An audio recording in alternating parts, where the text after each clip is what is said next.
После всепоглощающего опыта отношений с манипулятором каждая получает на шею тяжеленную медаль с вопросом: почему он выбрал меня?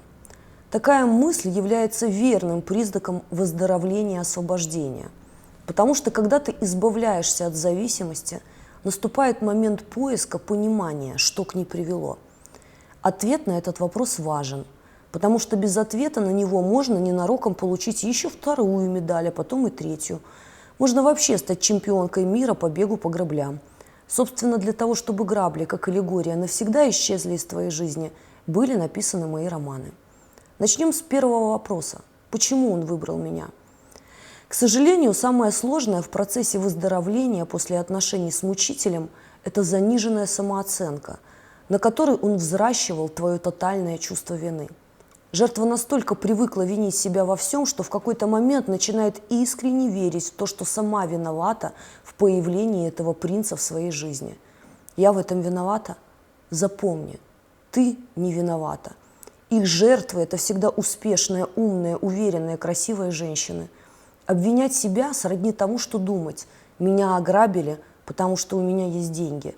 Деньги – это твоя внешность и сексуальность, харизматичность и интеллект, финансовое положение и влияние, твоя популярность и публичность.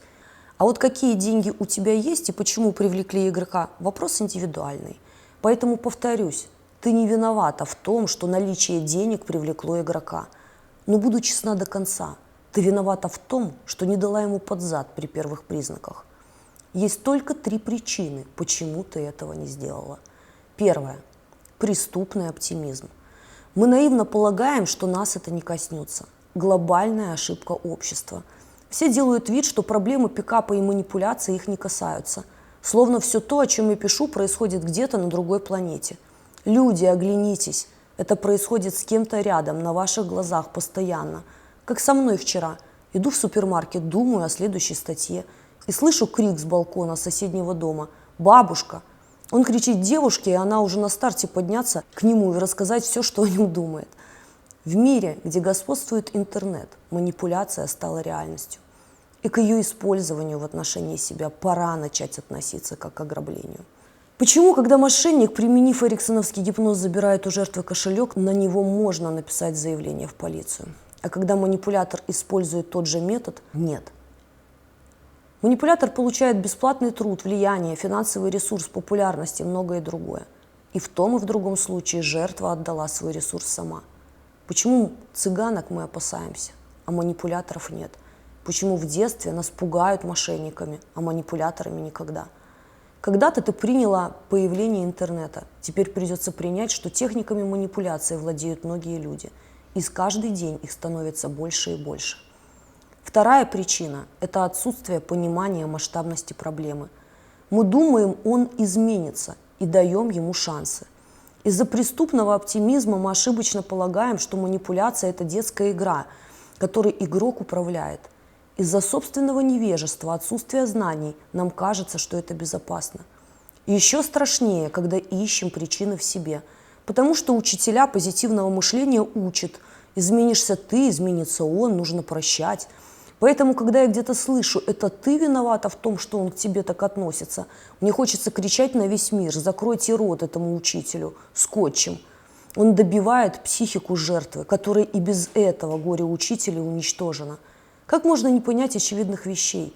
Если меня не устраивает человек, я пройду мимо и не стану его уничтожать, мучить и равнять. А если манипулятор это делает, значит, ему это приносит удовольствие. Ему нравится мучить других, он получает от этого кайф. Кайф такого уровня, что даже готов ходить на семинары и тренинги и практиковать изученное на живых людях. И то, что они чувствуют и думают, при этом ему наплевать. Да, он циничный манипулятор, который получает моральное удовлетворение от боли других. У него отсутствует эмпатия, потому что если бы она была, он бы так не поступил. Когда ты находишься в конструктивных отношениях с человеком со здоровой психикой, твое изменение сработает, но с манипулятором, игроком, пикапером – никогда. Третья причина – размытое понятие об отношениях, неэффективная система ценностей, страхи и деструктивные программы, живущие в подсознании. С этим тебе придется поработать. чтобы в следующий раз при встрече с подобным принцем дать ему под зад еще на первом этапе. Поэтому запомни, что жертвой манипулятора, пикапера, игрока становится обладательница следующих качеств. Сильная, успешная, жизнерадостная, оптимистичная, щедрая, самокритичная, уважающая мнение других и не склонная к лжи и цинизму. Так как приведенные характеристики в обществе приняты за норму, то жертвой может стать большинство. Жертва – это ситуационное понятие, а не психологическая характеристика личности. Жертвой манипулятора не может быть только открытый тиран или такой же манипулятор. Поэтому напоследок есть хорошая новость. Если ты жертва, значит точно не манипулятор. Смотрите более подробное видео на эту тему по ссылке в описании. Ставьте лайки и подписывайтесь на канал.